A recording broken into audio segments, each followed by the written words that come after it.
You watch this team night after night, you sit through the losses, you convince yourself there's progress somewhere under the surface, and then something comes out this week that makes you stop and really think about where this franchise is heading. Because this isn't just about another loss, it's not just about the standings. It's about direction, it's about belief. It's about whether the people leading this team are actually the right ones to guide us through this rebuild. Something important was said behind the scenes, and it tells us a lot more about the organization's mindset than you might expect. Before we break it all down, if you're a real Canucks fan riding through this roller coaster like the rest of us, hit that like button, subscribe to Canucks Nation Report. We're a new channel trying to hit our first 400 subscribers, and we're building a real community of fans who actually care about this team. This week, NHL insider Darren Dreger went on Secures and Price and gave a very clear update about Adam Foote and his future behind the bench of the Vancouver Canucks. And here's the big headline. Management has no interest in making a coaching change right now. None. Despite the fact that this season has been brutal, Foote's first year as a head coach in the National Hockey League has gone about as badly as it possibly could. The Canucks are sitting dead last in the standings with an 18-32-6 record through 56 games. That's not just struggling, that's bottom of the league struggling. And we're 7 points back of the next closest team, the St. Louis Blues. When you're that deep in the basement, fans are going to start asking questions. That's just reality. Is this system working? Are the players buying in? Is the message getting through? Or does this team need a new voice? But according to Dreger, the organization isn't even considering pulling the plug. He said Foote is in constant communication with General Manager Patrick Alvin and President of Hockey Operations Jimmy Rutherford, day by day, probably multiple times a day.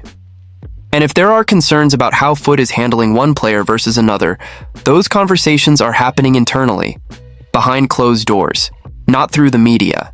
And Dreger was clear. From management's standpoint right now, there is no interest in removing Adam Foote as head coach. Now let's layer that with what Alvin said recently, because that matters too. Alvin publicly backed the coaching staff. He said he trusts Foote. He pointed out there were pockets, stretches, where the team actually played really well. He specifically mentioned that 7-week stretch from late November to early January when the penalty kill was really good. But even there, he added context. That success came when the team had their goalie healthy and the roster was fairly healthy overall. And then he said something I actually respected. He didn't want to use excuses. He said their job is to win hockey games, period, and everyone needs to get better, coaches and players included. That's accountability. But it's also patience, and here's where I'm torn as a fan. On one hand, this is a rebuild. We knew this wasn't going to be pretty. You don't tear things down and magically contend overnight. There's development involved, growing pains, systems being implemented, culture being built.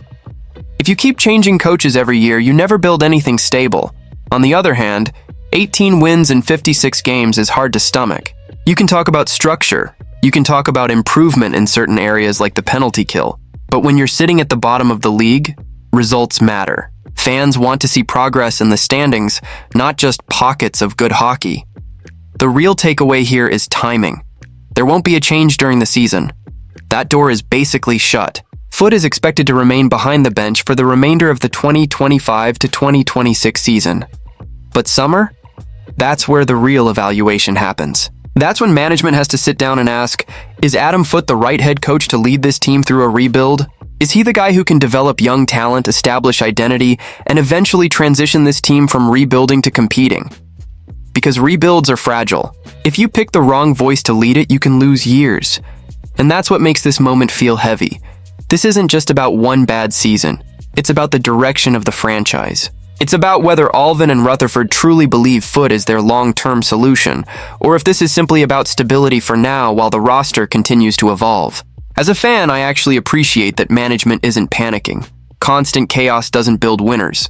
But I also think it's fair to say that patience has limits. If this team finishes near the bottom and we don't see tangible growth in structure, effort, and development, then that summer conversation is going to get loud. Really loud. At the end of the day, this news tells us one thing clearly. Adam Foote is safe. For now.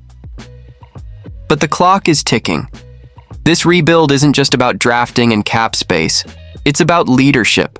And leadership gets evaluated when the losses pile up like this. So now, I want to hear from you. Do you think sticking with Foote through the rest of the season is the right move? Or should this organization be more aggressive about changing direction? Drop your thoughts in the comments. Let's talk it out like real fans.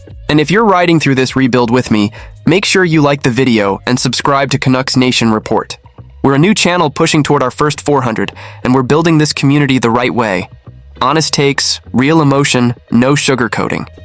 Because being a Canucks fan isn't always easy. But we're in this together.